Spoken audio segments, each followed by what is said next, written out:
Well, hi, everyone. Hi, I'm Heather Moran. I'm the CEO here at 6th and I.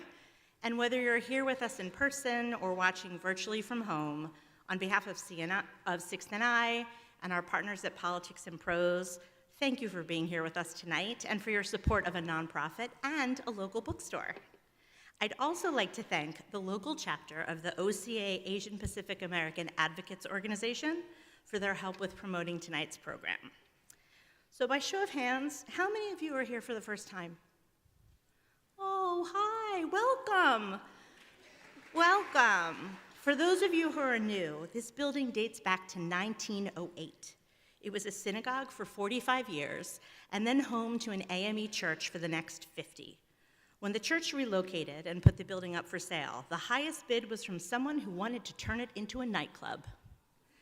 It would have been a banging nightclub, but we are so thrilled that it was saved within 24 hours, and we recently marked our 20th anniversary as a center for arts, entertainment, ideas, and Jewish life. You will want to hold your applause because we are so honored to host Connie Chung tonight.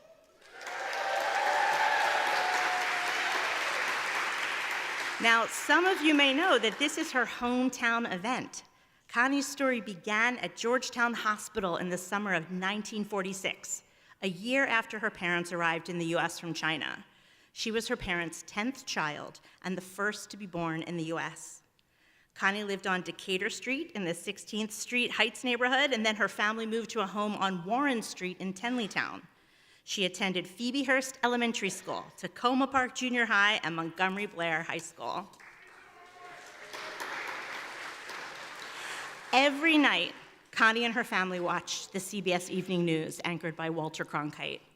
Connie's father wanted her to carry on and carry forth the family name and cement it in history. Those evenings gathered around the television planted the seeds for achieving that dream. Shortly before graduating from the University of Maryland, Connie got a job at WTTG-TV Channel 5 as a, quote, newsroom copy boy. It was there that she developed the foundational skills she'd carry through the rest of her career as a trailblazing journalist for NBC, CBS, and ABC. It was also there that she met, in her words, a young, tall, dark, very handsome sports director with rapid-fire delivery and a devilish personality. That's none other than Maury Povich, who she'd later marry, and who is here tonight to conduct what I have no doubt will be a very hard-hitting interview. Connie Chung made history when she became the first woman to co-anchor CBS Evening News and the first Asian to anchor any news program in the country.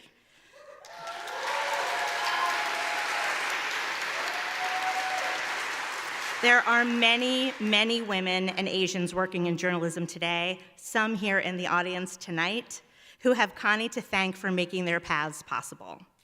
Connie's tenacity in pursuits of stories was rivaled only by her resilience in the wake of ongoing sexism and racism. She details this beautifully in her memoir, Connie, which we're here to celebrate tonight. So as I mentioned, Maury Povich is here to interview Connie, his wife of 40 years. Maury also grew up in DC. His father was the renowned Washington Post sports writer, Shirley Povich. I understand, Maury, that you had your bar mitzvah at a synagogue not too far from here. So if you're feeling your Torah portion while you're up here, you should just feel free, just belt it out. Maury is the longest-running daytime talk show host in broadcast television history. He hosted the talk show Maury for over 30 years, and he is the recipient of the Daytime Emmy's Lifetime Achievement Honor.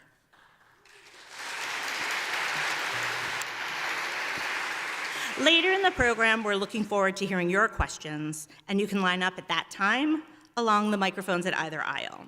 Thank you for joining us, and please give a very warm 6 and I welcome to Connie Chung and Maury Povich.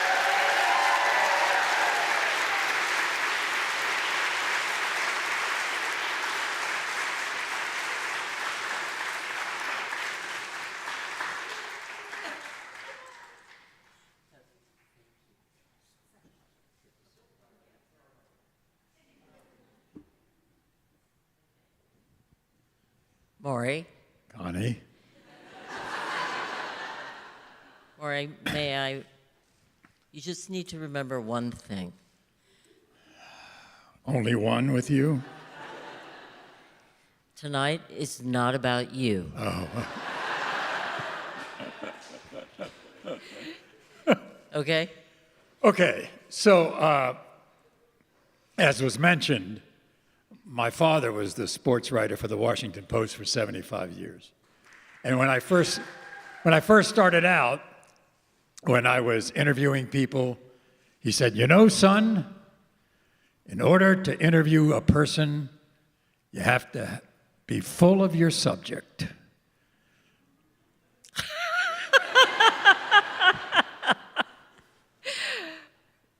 Never has a day gone by that she hasn't surprised me. Really? Yeah, Like how? I don't want to talk about it.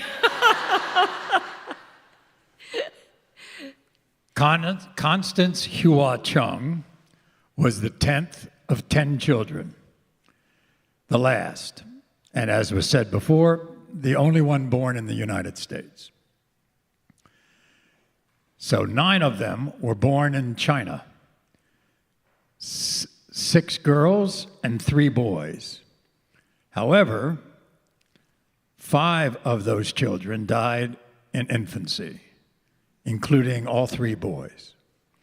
So remaining were the 4 sisters, Josephine, Charlotte, June, and Mamie, and they all came to the United States. No, I'm sorry. No, What did I do? No, you got Have it I right. misspoken? No, you've been 100% accurate so far. I'm very impressed. Her father, He's my baby daddy. Her father,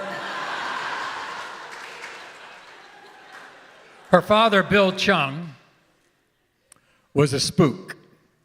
Yeah. He was a CIA guy for Chiang Kai-shek. And somehow, when he knew that the war was going poorly and that the Japanese were encircling them, in an unbelievable way in this book, he got his family out and to America. And that's when Connie was born on August 20th, 1946. She was the 10th of 10, and as she says in the book, she was the silent one. Silent. Silent. Connie Chung, silent. I've been praying for that for 40 years. Okay, so the first question is, why were you so silent? You had 4 sisters. The oldest was 16 years older than you. Mm-hmm. Why so silent? Well, they were bossy, so bossy. They were screaming mimes, and they told me what to do and what to say.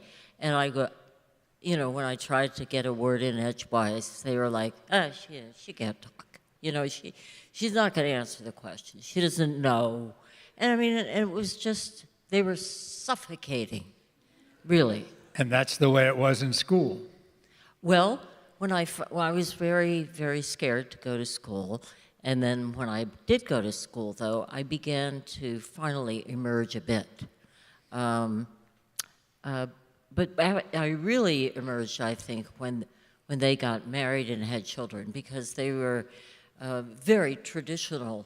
You know, they grew up in a traditional era in which women got married and had children. And so when they finally moved the heck out of our home, I go, whoa, here's my time. I'm gonna step out and really find my way. But I think that, you know, they were such strong women that they could have been CEOs, leaders of companies. They could be whatever they wanted to be. But they grew up in an era in which that didn't happen. But you talk about the traditional Chinese home, and so therefore you were the dutiful, you were the what else? I was I believed in filial piety because it was drilled into me. My sisters were, they wanted to be more American because they were born in China. But because I was born in the United States, I wanted to be more Chinese. So I was such a good girl. Yeah, such a good girl. I did the right thing. I never crossed the line. Whereas my sisters, I think, could have. They were also very dutiful. So It was, there's a huge dichotomy. Anyone in the news business in the last 50 years who understood what was going on in television news in the 1960s, 70s, 80s, and 90s, Connie Chung was the most dogged. She was never to be denied. She would ask questions of newsmakers that nobody else would ask. And this was the dutiful good girl at home. How does that happen? well, but I wasn't that good. I went to the Millicent Busybody School of Journalism, which was just outside of London, and I majored in having a potty mouth. And so I, for some reason, unbeknownst to me, actually, it just emerged. When I looked around and saw all the men in the business, and I think we have a photo of it. Yeah, take a look at this photo. This is 1974. Connie's working at CBS. This is the House Judiciary Watergate Committee hearings involving Richard Nixon and his impeachment hearings. And here is Connie. Among a sea, I call it the sea of men, because I look a little, bushwhacked. I look just like I've been through the wars. But it was, I looked around me and all I saw were men. Men in the newsroom, men I covered, men I competed with at other news organizations, just zillions of men. There were men on Capitol Hill, at the White House, at the Pentagon, at the State Department. And so I thought, I am going to be a guy too. Because as I looked around the room, I can't see myself. And so I thought, well, I'll be as brave as they are. I will command respect like they do. I will stand up and speak. I will have their bravado, because they could command respect. So I thought, I had so convinced myself that I was just another white guy that when I'd walk past the mirror, I'd go, who is that Chinese woman staring back at me? It was, and Let me tell you how it all started in the business. She's working at Channel 5, and I happened to be working there, and nobody took any notice of her. He was a big star. And so... and I was just a kid. She was hired by irrepressible, marvelous, loveliest man in the world named Mike Buchanan, who ended up being maybe the best police crime reporter in the city of Washington over the years. But at that time, he was the news director of WTTG. And he taught me a lot. You didn't pay any attention to me. So I wasn't there at the time, but the story goes through the newsroom. Connie's the secretary for Mike and the copy girl, whatever. That's all they would, hire a woman for. And the first job that comes up is a writing assignment, and Connie wants it. So Mike says, no. You got to do this. You're my assistant. You do the copy. No, I want the job. Connie walks out of the newsroom, up the stairs, across the street, into the American Security Bank, looks at the first woman teller, and says, you want to be in TV? Come with me. And I also said, you want to be a star? And she went, yeah. And that's how Connie got her first job in television news. Yes. And then we kind of took notice of her because nobody had gotten a job that way. But then, when I was at Channel 5, then I kept nudging them to let me go on the air, and they finally did. And I was covering a story about unsanitary conditions at a Tony French restaurant called Le Provençal. Is it still around? Nancy, is it still around? No. Okay. You know what? I can't hear anymore. What? Maury always said, we watch television together, you know, and I'm always going, what'd he say? And he says, would you please get some hearing aids? I will. What did you say? Forget about it. Okay. So. Tell the story. Okay.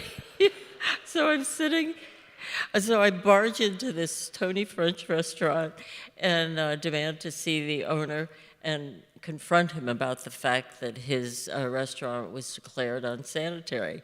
And it just happens to be that the president of, the Washington bureau chief of CBS News, which was the creme de la creme of all bureaus, they were the backup for Walter Cronkite. You know, Walter Cronkite was just the king of the hill. Yeah, no, that's okay. Yeah, Walter Cronkite. And he looks at me and he says, boy, you know, she barges in here, demands this and demands that with cameras rolling like Mike Wallace. And so he gave me his card and he said, call me. I called him and I got a job. It was remarkable. Well, the job, there's a reason she got the job. And it was bigger than that. Yes. What was the reason? Well, in 1964, the civil rights law was passed, became law, and created the Equal Employment Opportunities Commission.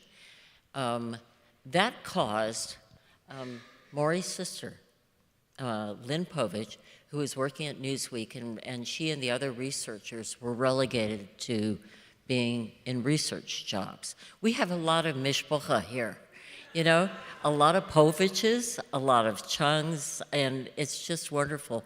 Hi. Thank you for coming. Get on track. Okay. Sorry. What was I talking about? No. The television networks realized when they looked around. And Lynn Povich joined the researchers and filed a class action lawsuit. The result was they won. And corporations. So they were called reporters, they were called writers, they were called editors. And they were actually researchers. promoted. Yeah. Before they couldn't even be promoted to those jobs because it was so sexist. And the television networks were all lily white. They were. Men. Just, you know, there's nothing wrong with white men. I mean, I am married to one. There's nothing wrong with When I them. look in a mirror, I'm not impressed.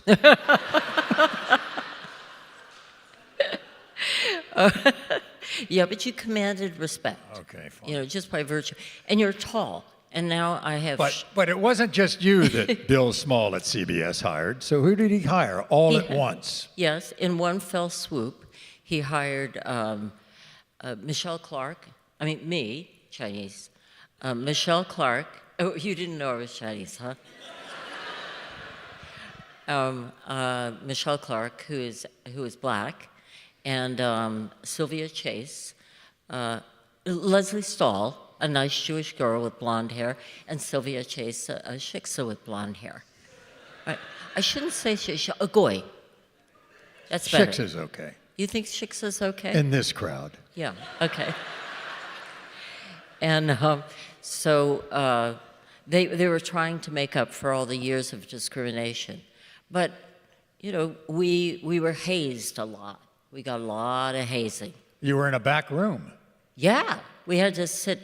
They didn't even give us desks. They didn't give us, you know, phones to use, typewriters. They didn't give us typewriters. We had to scrounge around in the newsroom. And Leslie Stahl and I remain friends today. and we go to lunch at least once a year. Wasn't there an African American guy too? Oh yeah, Bernie Shaw. Thank you. Yeah, and then Ed Bradley came from Vietnam after covering Vietnam, and he had some kind of swagger, and when he would say no to the assignment editor, they would believe him. You know, but when I would try and say no to the assignment editor, I really had a hard time. Yeah, that's why you were relegated to cover Tricia Nixon's wedding. Oy, the worst. You know how bad it was? We were all standing on these platforms, and she was getting married in the Rose Garden. We couldn't even see the Rose Garden from where we were. And they would give us, the White House, being, even today, you know, very controlling, would give us handouts. Weijia Jiang, who works and MJ, they're both White House correspondents, honey. MJ Lee at CNN and Weijia Jiang. Am I pronouncing your name correctly? Okay. And they know how controlling, you know how controlling the White House is. Well, they gave us handouts so that we could describe Trish's wedding. But I was, you know, I had to cover the freaking Here's wedding. the problem. You were the good girl. Yes. And when the assignment editor and the bureau chief says, Connie, you will do this, there wasn't any pushback. Not really. It was hard, you know, to push back. Not only because I was a woman, but because I was Chinese. Double dose of dutiful. So the only way you could be bold and brave was on assignment. Yes, and that I did. So when these piggy men would look at me as if I were an ice cream cone or a lollipop, you know, like a little lotus blossom, I was, you know, I kind of just, I did slapbacks, which is I got them before they could get me. And that's where I was such a sassy bad mouth. I was a badass. What can I tell you?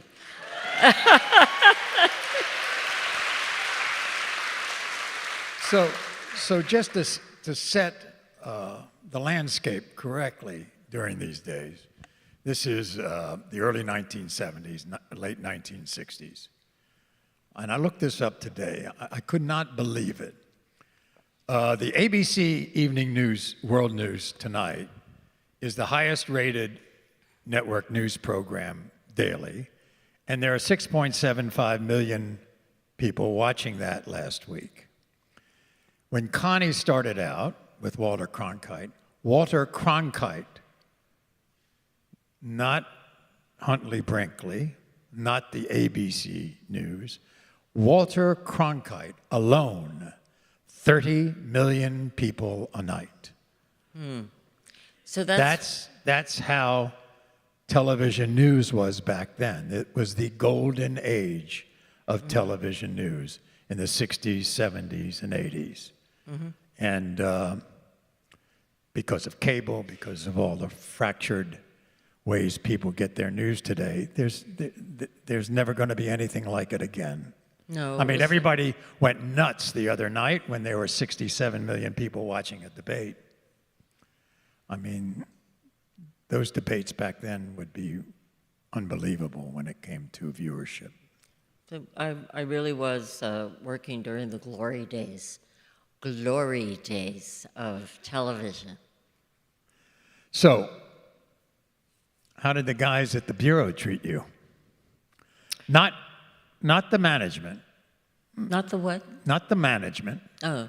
How'd you get along with your correspondents? How was it going for you in the George McGovern campaign when you were the third string? Yeah, I covered. think you were reduced to radio, I think. Yeah, that was my assignment, to cover radio, basically. And every time I tried to suggest a story, the correspondent who was the male, the guy, was very offended that I had the audacity to call New York and say, I have a story idea. And so he told, his name was David Shoemaker, and he told Roger Mudd, who was writing his memoir, that I was trying to call New York behind his back and suggest stories. And that was a big no-no. We little people... If you got a story, you had to give it to them. Turn it over to them. And that's what we always had to do when we were second bananas. I didn't abide by that a lot. And that made the men very angry at me because they thought I was, I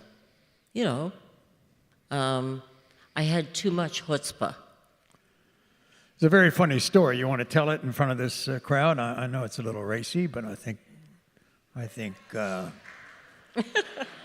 she's on the campaign, and this was in another book. It wasn't even in her. It's not even in her book. Oh, maybe I know. Did you put it in the Tom Oliphant story? Did you put it in your book? Oh, yeah.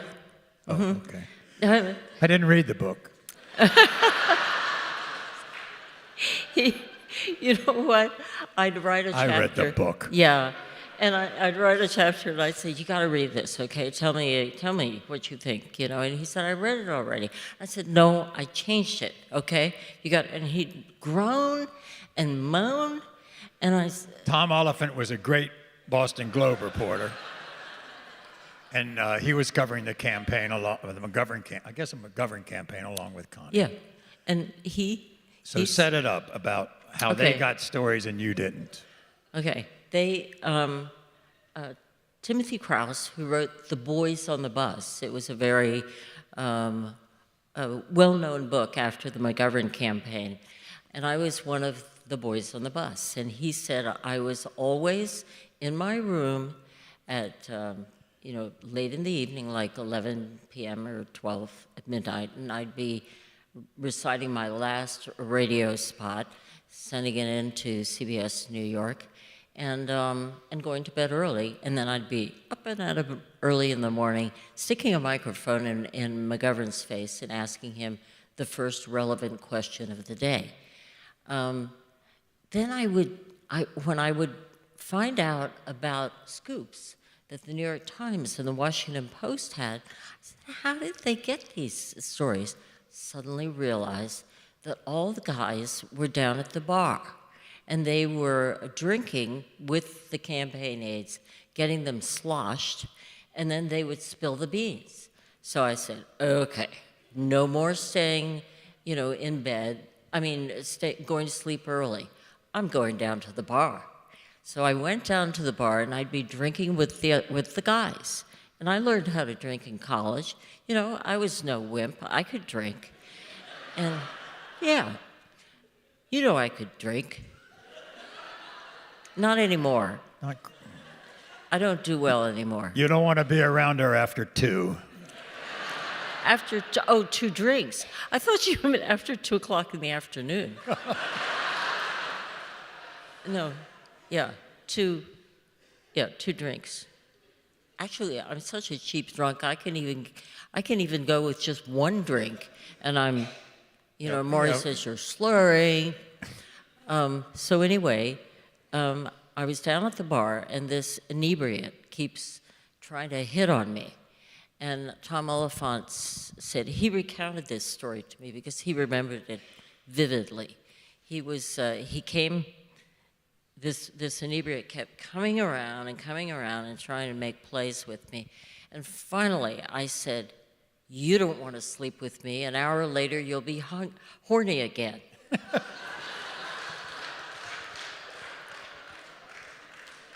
I couldn't. I'll tell you, the boys on the bus loved that one. And that's when they found out you don't screw around with Connie Chung. Yes. Because she was just another guy with the body attitude. The potty mouth. And the potty mouth. Okay, let's move on. Okay. Where the hell is he going, You're at CBS from 1971 until 1976. You covered all those glory days of anti-war movement, Watergate, McGovern, Rockefeller. and now you're covering Vice President Rockefeller, who, by the way, you write about. You really like that guy. I did. Because Why? he understood the relationship between politicians and reporters. And What do you mean? well, he didn't. There were, to me, there were three types of politicians: the ones who try to use reporters, the way Kissinger used to, leak information and. That he wanted. Yeah, that he would. We all knew that he was a senior State Department official or a senior national security official, and we all knew, it's Kissinger, and that he would try and get information out, his view. And then there were the ones who hated us, who thought we were trying to. That doesn't happen anymore, does it? Oh boy.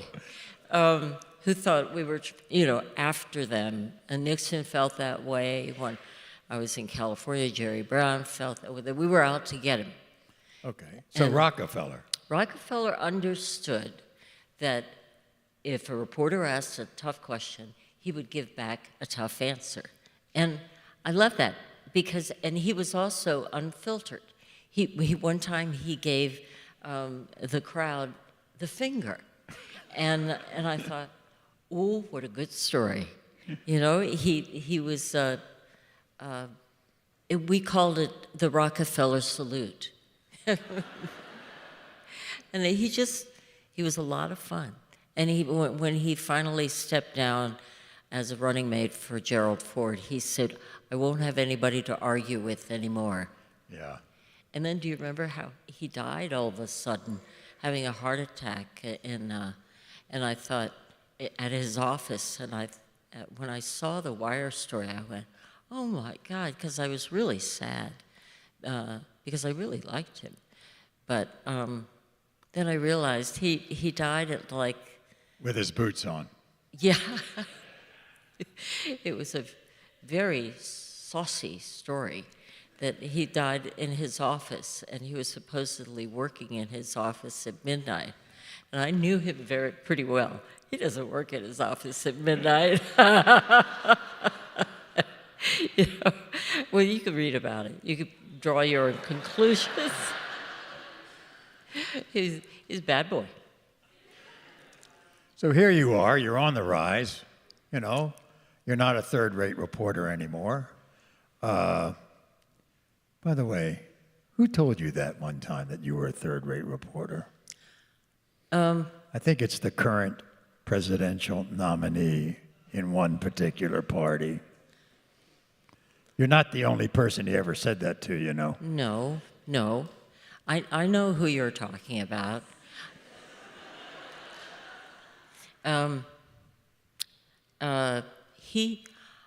We do have one thing in common. I'm balding too, and I have to do the comb over. But I'll tell you one other thing about him. I know makeup, because you should see me without makeup. It's very scary.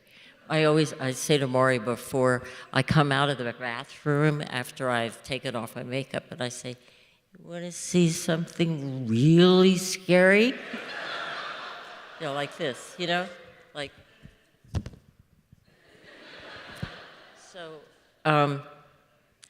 So with he uses this sun tone, and that's not a good color because it makes you look orange. All right. Honey, I know makeup. Okay. Yeah, I really know makeup. So He's got to get a different foundation tone. So you're on the rise. You're on the rise. I never should have asked. I never should have. We were not going to go there tonight. I know. He counseled me. If So anybody now, tries to get you to why- say something about the election, don't do it. And he brings it up. If you're on the rise, if you're on the rise, everybody's looking at you as maybe a future anchor person somewhere. Yeah. You leave. Yeah. You desert town. You left town. Yeah. You desert your hometown. Well, I'll tell you, I was still living at home when I was 29 years old. You know, it was not cool. Really, I was so Chinese. You at that time became the breadwinner for sole the family. responsibility for your parents. My father retired. He had a minor heart attack. He retired, and I became their parents. And So in order to get away from them, well, you yeah. went 3,000 miles away. Well, you know, I was feeling very suffocated because I was a ballsy woman at work, but then I was a little girl at home, and I thought I really should try to get out of Dodge to grow up. So they offer you a big-time local anchor job in Los Angeles Yep. at the CBS-owned station. Maury, we're going to have to move faster than this. See, I know. you know, Yeah. tick, tick, But, tick, but I thought those were the glory years. tick, tick, tick, tick. I thought those were the glory years. What? Anyway, you move to Los Angeles. You become a big star in Los Angeles. And guess who shows up? You. No, Oh. You did. that's later. No. What Guess do you- who showed up when you moved? My parents. Yeah. They called me and they were so excited. They said, we're going to come out and live near you, with you. And I said, wow. Yeah. Yeah. Why didn't you just say no? I couldn't. I'm a good Chinese starter, you know? It's just like you were never the good Jewish son. No. Connie Povich, there's actually Connie 1, and I'm Connie 2, or TOO. And Connie 1 is here, married to Maury's older brother. He was the good Jewish son. You were... And my sister, my youngest sister, she was the adoring one, She was the youngest. and I was a piece of shit. Yep. He was the monkey in the middle, right? And the middle child. And I told my father one time when I was on television, and I did a show on fathers and sons, and so he was on with me, and I said, you know, Dad, I'm the middle child, and I suffered from the middle child syndrome. I know you don't know anything about that. And he says, this is on television. He says, oh, I know all about that, and quite frankly, you exploited it. his father's... This is about you. It's not about me.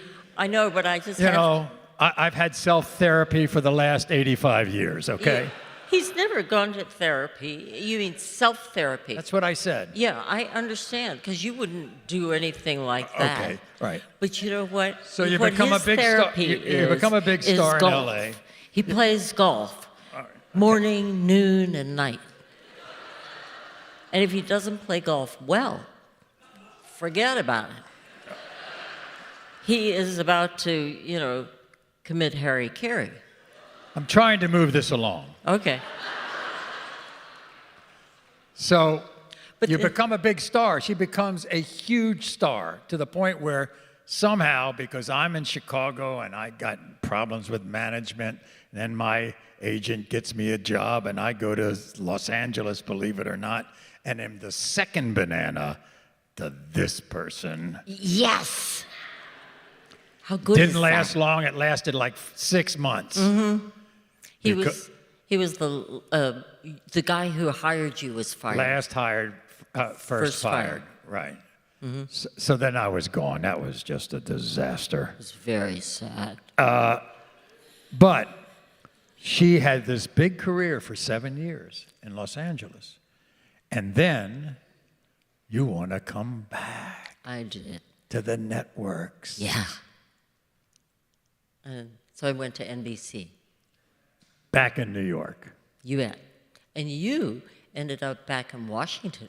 Right. But this is 7 years later. Yes. 7 years we had a commuter relationship, and it was perfect. Because, right? Because It was an open relationship, believe me. Yeah. It was, Well, we were we not exclusive. No. She was dating Hollywood stars. And you were dating people, you couldn't even remember their Stop. first names, Stop. let alone their last names. Stop. I'm I too mean, old for this. it's the old, do you remember the Connie, old coyote Connie. thing? You know, you wake up and you go, Connie. Okay. and you have, all right. to, All you right. have to chew So, off your all right. arm to get So- out of there. So we were dating from afar, off and on, and all of a sudden you tell me that you were out with an eagle, and I said, the Philadelphia Eagle, and she says, The no, band. What are you? The band Eagles. know? So, He thinks and I would in the go out. book, she mentions that. But she doesn't say which eagle.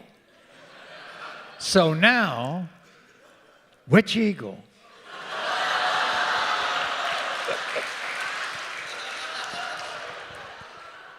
What was it? Was it the drummer? Flag on the play. All right, that's enough. All right, that's enough. I'm not going there. No. You come back east. You know him, actually. You used to play golf with him.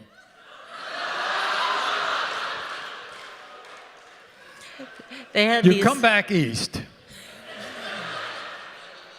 You come back east. but I have to tell them. Well, you know, because I ran into these guys at a restaurant with my girlfriend, and one of them that I thought was the most appealing says, "You want to come back to my place?" I said, "Sure." And we got there. I don't need to hear this. So he's, and I said, he had told me he plays in a band. And so he's got this piano at home, and I said, well, why don't you play one of your songs? And he plays Hotel California. And I went, holy moly. So, you know, the New York Times said, reviewing your book, that it's breezy and irreverently humorous, and now you know why.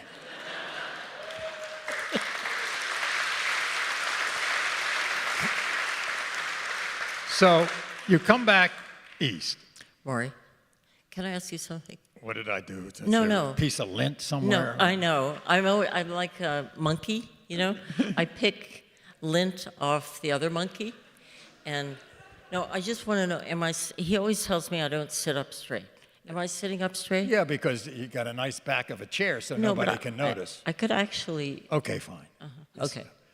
So, He also tells me to smile more because he doesn't say this, but I know I have a resting bitch face. I don't know. So, you come back to NBC, you start this new program right before the Today Show called Sunrise, and the salespeople at NBC come to you and say, well, this is great, Connie, except for one thing. There are all these stations who aren't taking.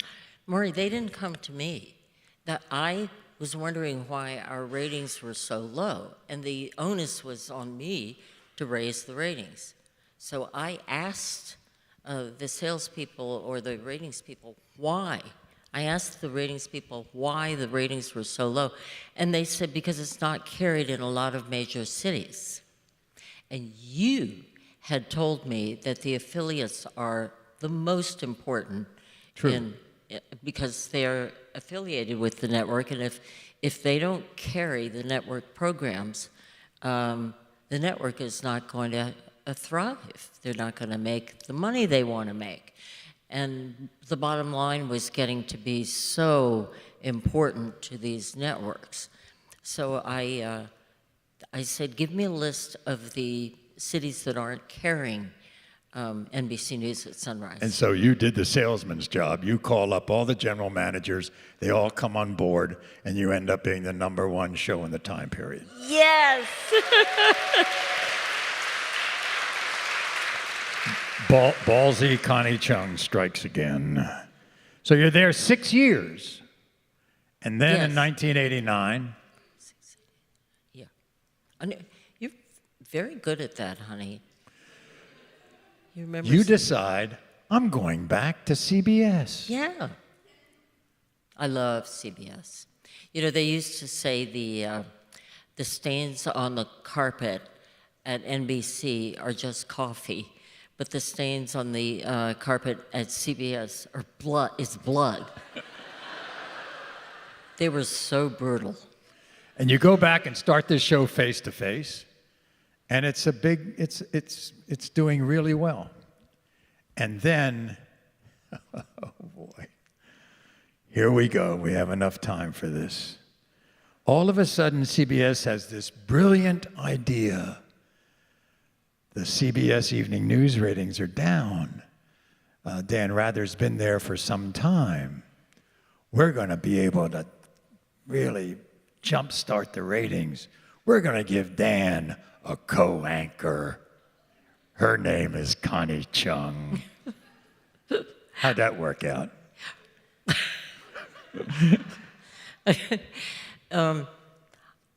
I was so thrilled to get my dream job. I always wanted to be Walter Cronkite. Good evening. And, you know, the fact that I suddenly was sitting in half of Uncle Walter's chair was utterly thrilling.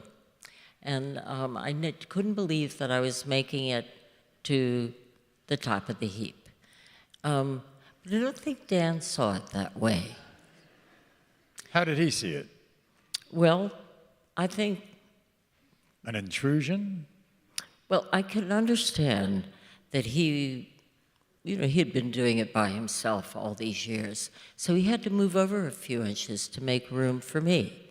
I don't believe that if I were a man or a woman or a plant or an animal, he would have wanted to share the seat.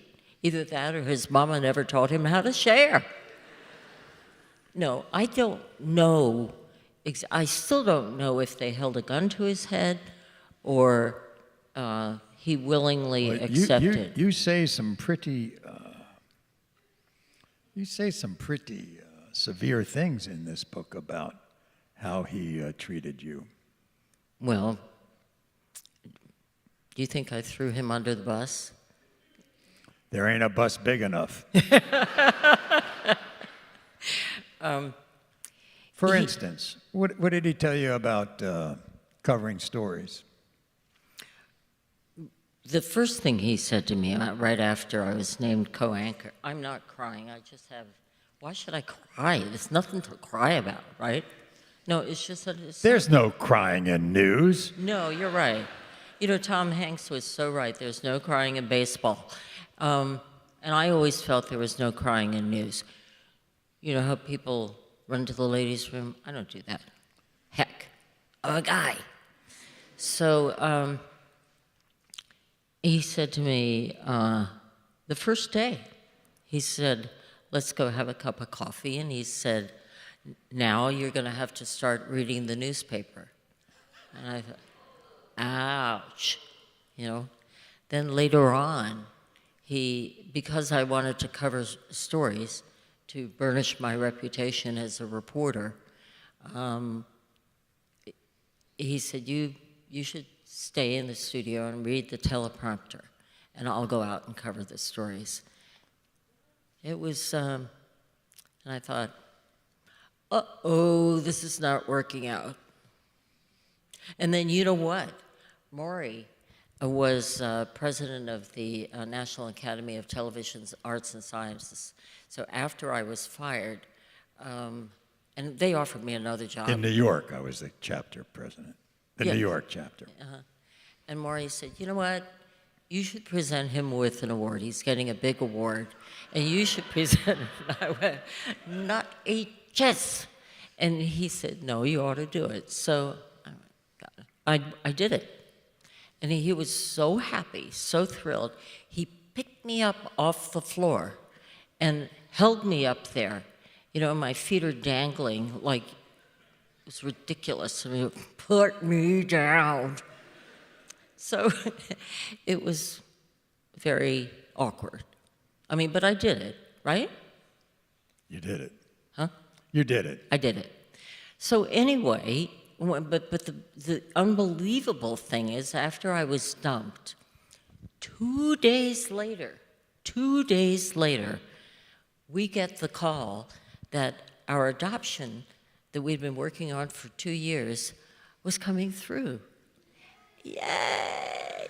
And so our son, whose name is Matthew, was less than a day old when he was born, and he was in my arms, and Maury is the baby daddy, and he was a good, really good daddy, but I suddenly had this wonderful baby in my arms, and I thought, you can take this job and shove it. You know, I was so happy to have a new life. And my sister... You had waited to get married till you were 38. You Right, tried well into your 40s, even late 40s, to have a child. Had a lot of miscarriages. So it was, first I forgot to get married, then I forgot to have a baby. And then all of a sudden, I lost my dream job. At the worst moment of your career. Mm-hmm. It Serendipity, baby. Serendipity, Fate. baby. And it's wonderful. I mean, I treasure that moment. And it happened the right way for me. Can women have it all? Well, for me, I had a career first and then a son, and it worked beautifully for me. I don't know if it would work for other women, but I find it's very hard for women to have it all at the same time, although women are doing that today. Do you all have children? You do. You have 2. MJ? 2. Jeez, how do you do that? See? They're rock stars, honey. I couldn't do that. They were just bigger thinkers than you. Thanks. But I couldn't have done it, you know?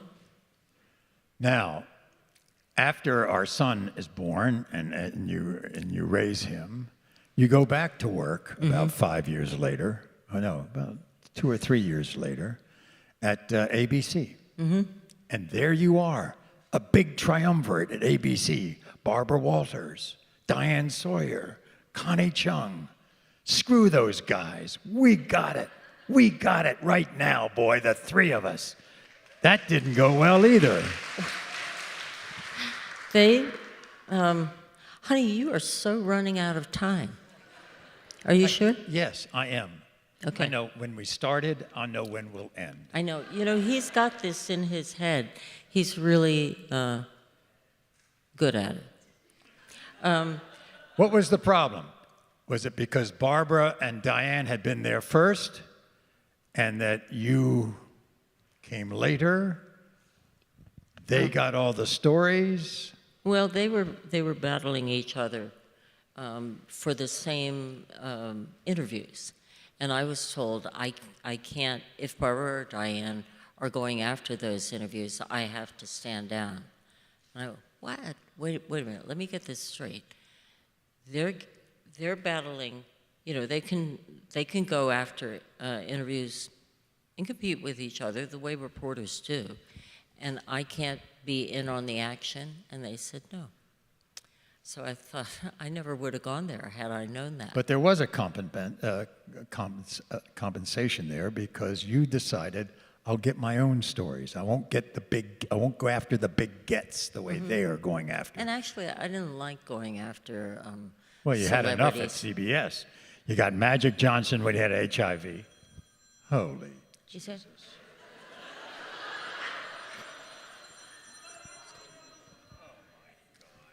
One of my golf buddies.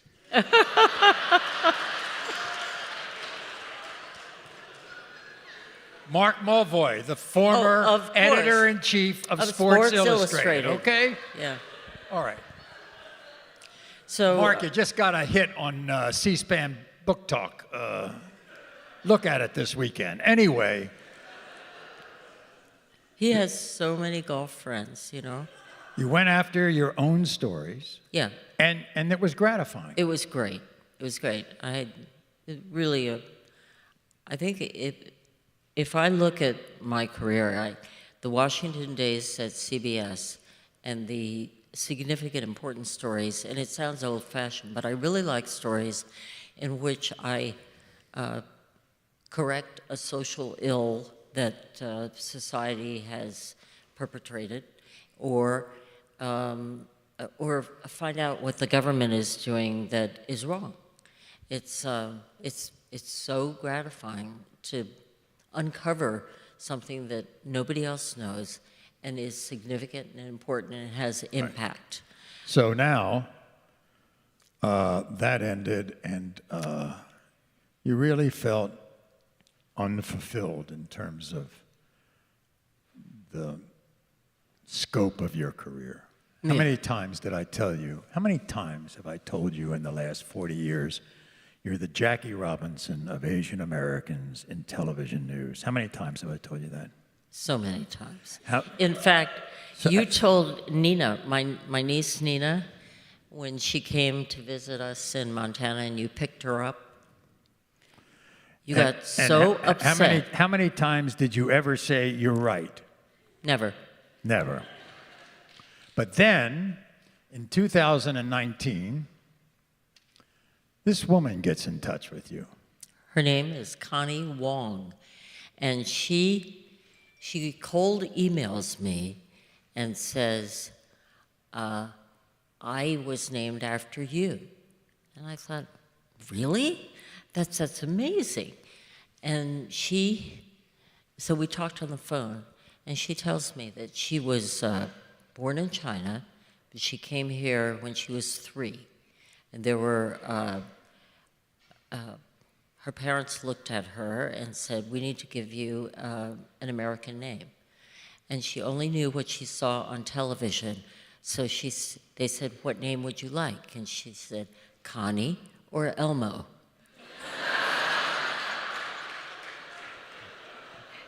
Thank goodness they chose the human instead of the Muppet. And so she goes to the University of California in Berkeley, and she knows that, half the population there is Asian. She's in the cafeteria, and somebody says, Connie, and half the room turns around. So she says, this is weird. And then she tried to get her email address. And there were so many Connies, she was just flabbergasted. So she became a journalist, and she worked for Refinery 29, and she said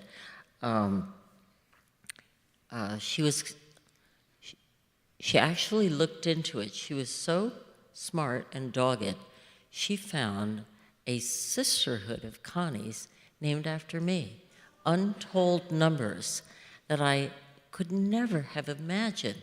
And it was their parents who said to themselves,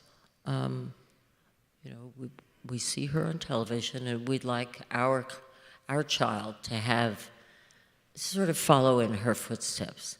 So Connie Wong wrote a piece in the New York Times Sunday opinion section, which was a beautiful piece. If you can Google it, it's called Generation Connie.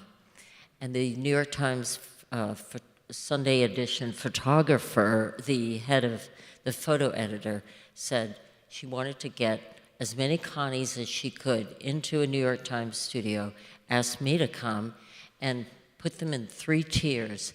Shall we show them the tape? Guess what? Now you get a chance to watch what happened. Uh-huh. And see how my wife became the Jackie Robinson of Asian American television news people. Roll it.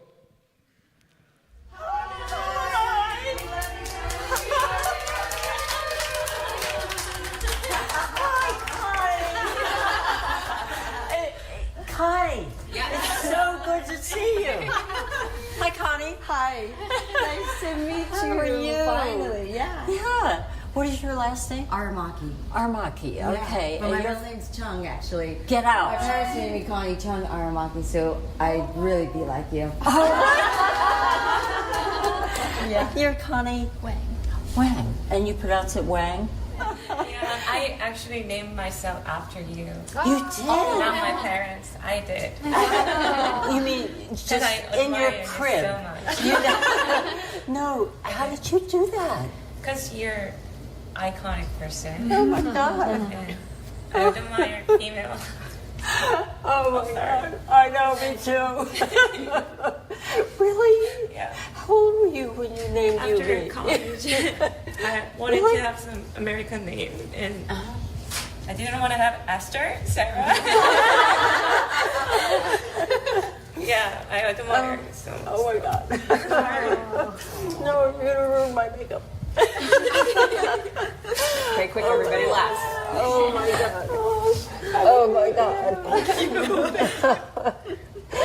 Oh my God. Nice to meet you.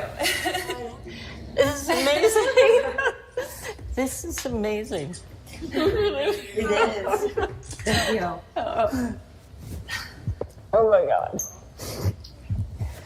It's confusing why you're named Connie. You know, when I at least when I was born, you know. But I realized what it means is, you know, your parents want you to work hard and like be brave and take chances. Yeah, I did do that. yeah. So thank you. Oh, thank you. Oh my God. It's too much. It's just too much. Hi, Jackie. How are you? Who needs one? Oh my gosh. Are there, I can't remember, are there any Connies here tonight? Is there a Connie? Because there were.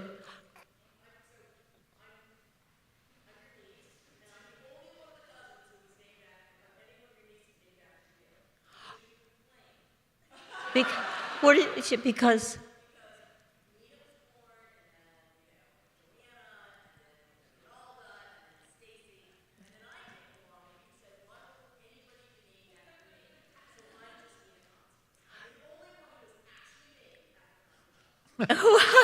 Wait, Justina, your middle name Yes. is. Get to know your family. No. Your middle name is.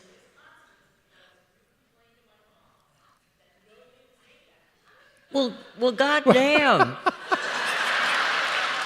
I didn't know that. You know, I see a lot of my nieces are here, and Nina is the oldest niece, and her husband Eric.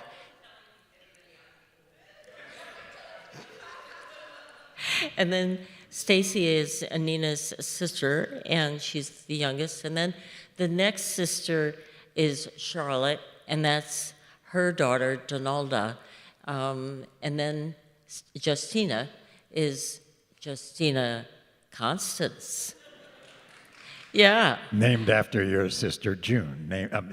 Her mother is your sister June. My sister June. And my oldest sister she became, see, she was a real go-getter. She became president of the school board in Osceola County, Florida. So she emerged after she had children. And then that's when Josephine really, But took the point it being, on. But can I just tell them about Donalda's father? Donalda's father was the first Chinese-born admiral in the U.S. Navy. And then Justina's father, John Fu, was the first Chinese-born general in the U.S. Army. And he is a lawyer. So I told you my sisters were ballsy people. Well, I'm telling you, those brothers-in-law would never have gotten to achieve that without my sisters. Don't you think, Maury? What I think is that you probably, by now, realize what you were to so many. Oh.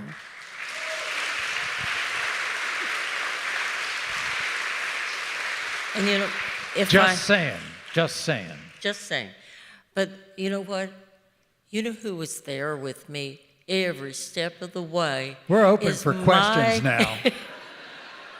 No, Maury was, every time I'd come home with my downturn, you know, resting bitch face, he would say, do I have to remove all the sharp objects from the kitchen? No. Do I have to lock the windows? And he would say to me, his mantra was, don't, you know, because I'd say to him, do you know what he said to me? And I'd tell him, and he'd say, don't take them seriously. Don't take your critics seriously. Don't take these men who are disparaging you seriously. Take your work seriously, and don't take yourself seriously. So it was always take my work seriously, and that's what I did. And I tried not to think about all the bad times. And because actually, you know what? It's because he counsels all these people on the Maury show. And for all those years, he was helping me, and I believe that everybody needs a mentor or a Maury. Wow. Because Okay, that's enough of this. I just love my baby daddy. Thanks. He's been helping. Thank you all very much. He did. We're going to open this up for questions. He's been helping me throughout my life. If it weren't for Maury, I don't know what I would have done. Maury, I mean that I'm going to sincerely. call my golf buddy now. Make a tea time. We have questions, I think, somewhere along the line. Anybody have questions? Go to the microphone over there. Fine. There's one over there.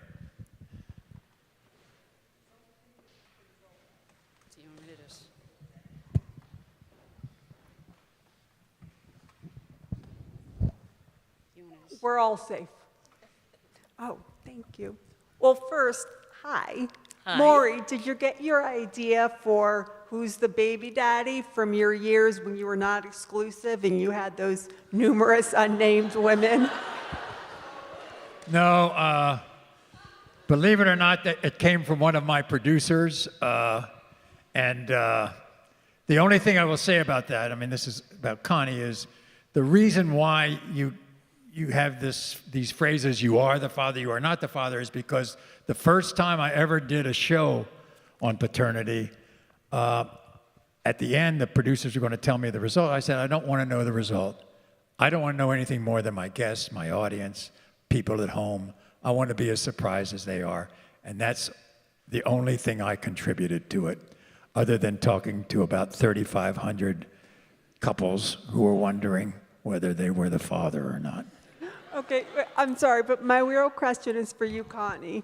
I caught you this morning on The View, so very busy day. And as a conservative, that's hard for me to admit. But you talked about how you are almost affirmative action, and you talked about the role that played in your career. So fast forward to today, and now I'm thinking about Trump when he was attacked, and the woman standing who's supposed to guard his face is a full foot shorter than him, and a rifle could have easily taken him off. And then she fumbled with her gun, and later on in my conservative circles, it was saying that she did not pass her test and that she was a DEI hire. Do you think affirmative action has turned into DEI? And have we taken it so far that we're not interested in their character, but more in, I guess, if they're a woman or if they're something other than that? And then just a quick note, I brought something backstage. I wrote you a note with a little kid's book. Please read it. And what? I don't know, someone brought it backstage for you. Oh, okay. So it's there. Okay, thank you. That's too heavy a question for me. I'm sorry. It's really too hard to, dig deep into that question. You I'm. Yeah, over here. I'm Darren. I'm from Iraq. I'm Kurdish. You inspire me to go into advocating for myself, speaking for myself, because there's a lot of Kurdish people out there from my country, and also being someone who is gay, I could stand out a lot, and people cannot take me so seriously. So when I moved to New York City to find my own self, to get away from my family, I got 3 cats. Matt, Michael, a very regal black and white cat that I named Connie. Because Connie has a resting bitch face, just like me. Connie has a is what? very inspiring. Oh, sorry. I can't hear a darn thing. I left my memory Oh, and I have a on microphone. I-95. Yes, and maybe I can't should come hear. closer and we can be next to you. Okay. No, but I'm freaky about. Of course. I can't get sick because I'm on this big. So tour. I was saying, you inspire me. Thank you. And one of my cat is named Connie. Your cat? Yes. Oh So my there's God. another Connie in this room, because in New York City, when I was by myself, all alone, crying every night to find out who I am and what I want to do, Thank one you. of my cat was Connie. Thank And you. I have a question for you. Yeah. On the Today Show, Yeah. you talked about there's a strain of weed named Connie Chung. Yes. And I've been on the hunt in Washington, D.C., because it's legal here, to find that out, Well, if it is true. Yes. There is. You inspire a lot of people, so basically that's just... There is a strain of weed called Connie Chung. So it is And, true. It's. I'm easy to grow. Okay. And I create a lovely flower. And I'm low maintenance, although I don't think Maury agrees with any of that. Go ahead. You can Thank get you. it. Very good. You can get it online. Okay. There's a two. All right, let's there's move a on. Pre-pack for only $22. Connie, would you I please don't tell know if that's everybody that good. you do not have an investment in the Connie Chung strain of I weed? don't. Okay. Yes. Too bad. Hi, my name is Pat, and I'm half Asian, so I'm just thrilled you're here. Thank You you. actually half answered my question. You two overlapping in your professions, what takeaways you gave each other. So you actually named what he gave you. Maury, what did Connie give to you as inspiration in your career? Early on in our relationship, she gave me a lot of money to live. I mean, I relied on her. I was kind of broke when we got married. She was the breadwinner. She's given me the love of my life. Oh. It's, I mean, I think we treat each other the same way. We're our best friends. We are dutifully in love with each other beyond an imagination. My daughter Susan gave me the greatest compliment when she told me, and she's in her 60s and married, and she says, you and Connie are my North Star when it comes to marriage. There's nobody I know like the two of you. I think more than anything else, we get each other, and I think that's the most important thing. Well, thanks, Maury. I'm full clown. Well, if we weren't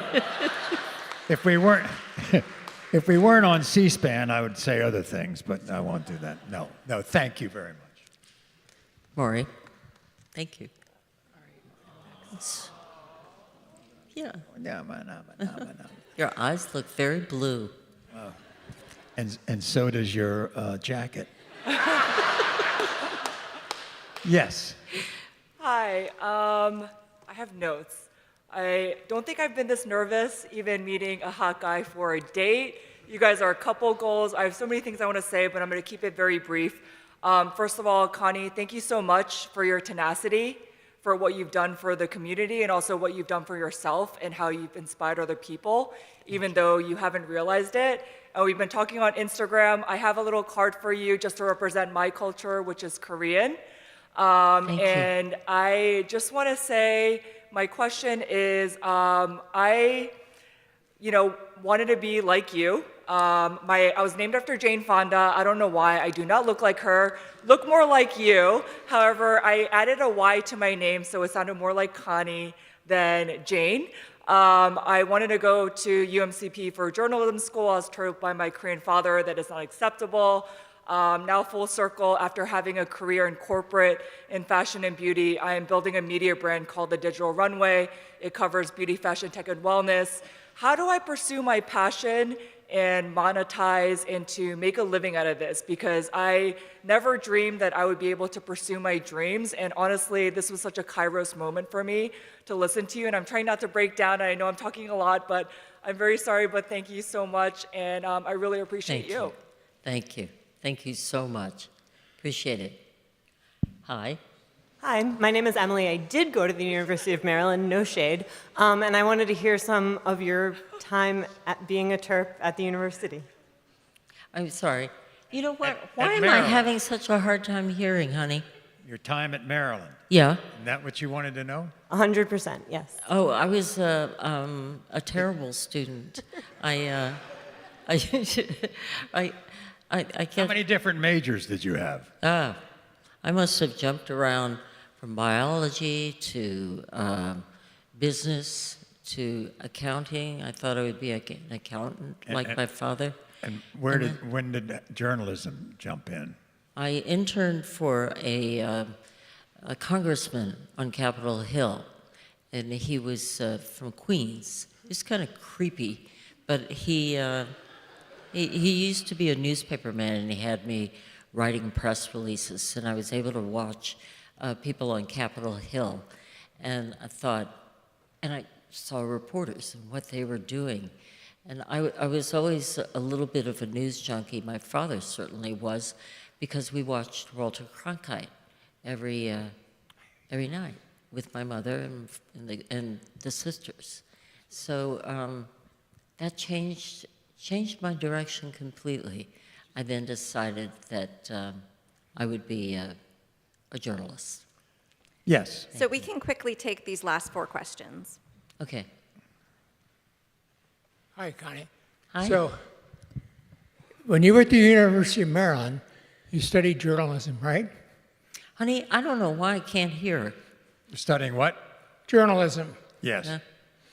I And, wouldn't recommend it, though. I don't think, I say that students should major in history or English or political but science. that's not his question. Oh.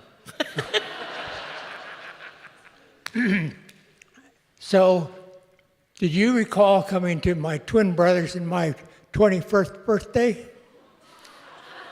Your 21st birthday? Yes. What's your name? Doug Blankenship. Doug Blankenship. Yes, ma'am. Well, you don't color your hair like I do. No. But it's the only thing that I do that's fake news, But my hair is your color. Wow.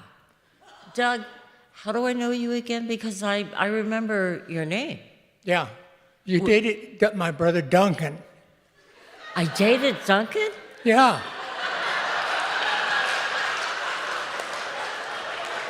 Where did you go to school? Maryland. Maryland? Yeah. Uh-huh. And did you graduate in 68 or 69? No, I was slower than my brother. It took me another year and a half. But did Duncan graduate in 68 or 69? 68. Oh my gosh. Maury. You know what, Maury? What? No. I was doing an interview with Fresh Air, and the producer comes on and said, and his last name was Miller, And he said in the Miller family, the lore is that, the folklore is that Gene Silverman dated you. And I did date Gene Silverman. And I liked him a lot. Anyway, We'll put him sorry, right there Doug. with the eagle, okay? Last question over here. Sorry. Doug, did you want to say... Well, I left you a note, and I don't know if they delivered it to you, but I hope they did, because I don't know how to get hold of you by email or anything. Honey, He wants your email. Oh. I don't know. Oh, God. Last question. All right. Hi, my name is Alex. I'm from Maryland, born and raised. Yeah. Actually, believe it or not, my mom actually went to University of Maryland, just like you. Go Terps. She, I think, was a year behind you, except she was like studying music. No, but I had to go an extra year because I was having too much fun. Understandable. Yeah. But also, I had to pay for it myself anyway, so I worked through college. Wow. Amazing. I don't know if I can share this without getting too nervous, but here it is. At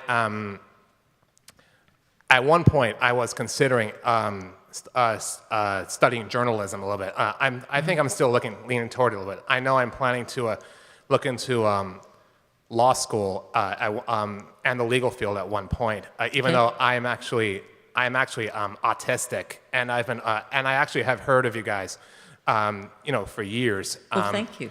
But I was going to say, I think there's some of those couple of quotes that you made about like taking risks and stuff. I think I can relate to for sure. But I'm not. But if you were to ask me, but I cannot say I have a top favorite out of all the ones. But do you have a personal favorite quote of your own?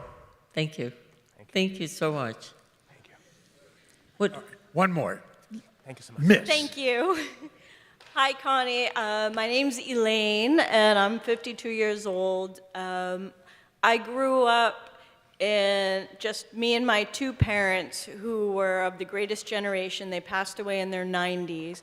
And I grew up watching the news every single night, and we took the news as fact. They said both parts of an issue. And so fast forward to when my dad was in his 90s, and all we did was fight over the facts of the news, where he thought that the one channel he watched was fact, and there was no convincing him otherwise. Yeah. How do you feel about the state of journalism today, and how do you convince people who are so used to trusting the news that now it's paid for by different entities and you don't know who it's paid for by? How do you feel about that? Well, I read Maury's newspaper. Maury created a newspaper in Montana, of all places, and it is a fact-driven newspaper. You feel that nonprofit news is the way of the future of... You know what? And Maury believes, go ahead. It's a for-profit paper, but we're not making any money. But we're also been voted the best newspaper in the state and the best website in the state, and now we're an online paper, and we're the best online paper in the state. And the great thing about it was, to answer your question, if you do it right, it doesn't matter what your political stripe, they all love the paper. Mm-hmm. And so we may be able to bring the old-fashioned news back by, city by city, local news by local news.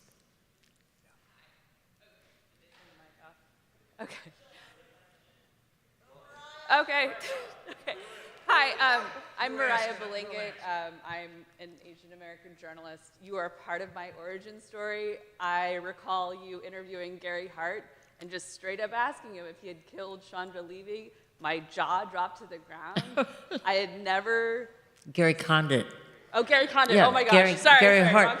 Gary Hart had an affair with a, I mean, it's the same type of dude. Right? No, but he was caught with Donna Rice on a boat called Monkey Business. Yes, very famous. And Gary Condit was the congressman from California who was When having- Chandra Levy was found in the Rock Creek Park.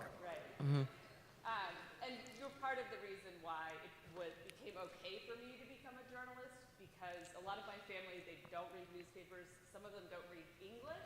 They keep asking me when I'm going to be like Connie Chung. Oh, gosh. So without you, I'm not sure this path would have been available to me. But I wanted to first say I'm here with 50 plus members of the Asian American Journalists Association. Yay! Hi, so nice to see you. I should have known, We literally saw you 2 weeks ago and we're like, we can't get enough. So.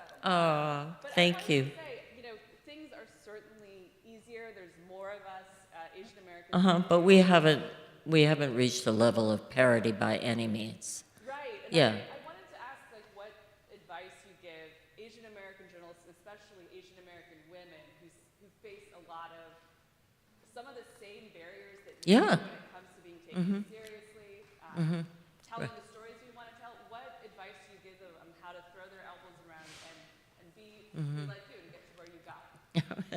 Well, I don't know if I think it's just hard to keep pushing and pushing. But for one thing, I mean, I have to say, you were the only one at one time. You can't turn on television today without seeing Asian American women, probably more Asian American women than Asian American men. which is very discriminatory because, no, seriously, because men are not seen favorably. Oh, Maury, it's that same golf friend, the one who was editor-in-chief of Sports Illustrated, and he is so annoying. I mean, are you rolling on this? Well, he calls you all the time. We have lots to talk about. How did you do on the fourth hole? Okay. Yeah.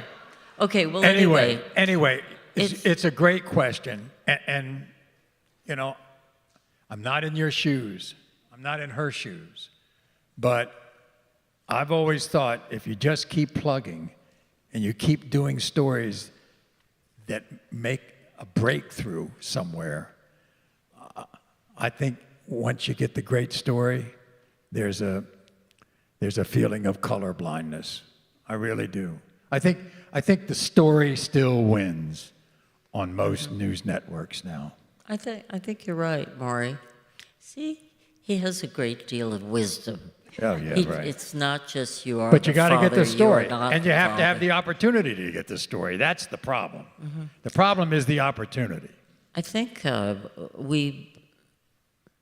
it's the perception of who we are is very difficult to overcome because people expect us to be demure and to acquiesce, and to play by the rules.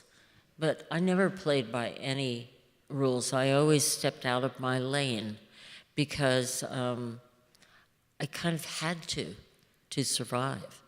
So I think, you have to be bold, but not too bold. That's the hard part, that fine line of being...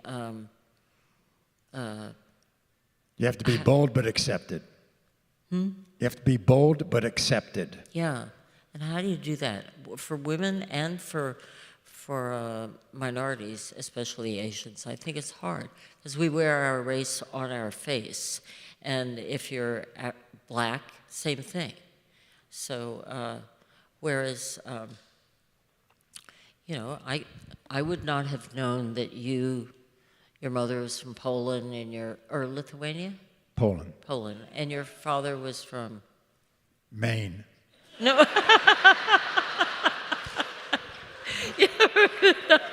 You know. And Thank you all. You've been great. I mean,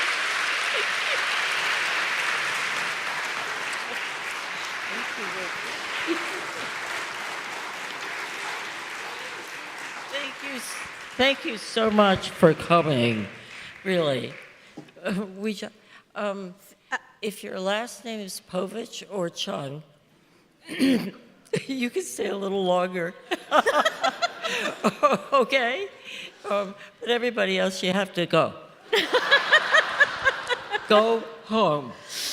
Thank you for coming. Thank you so much. Thank you so much to Connie Chung. Thank you so much to Maury Povich, and thank you all for joining us.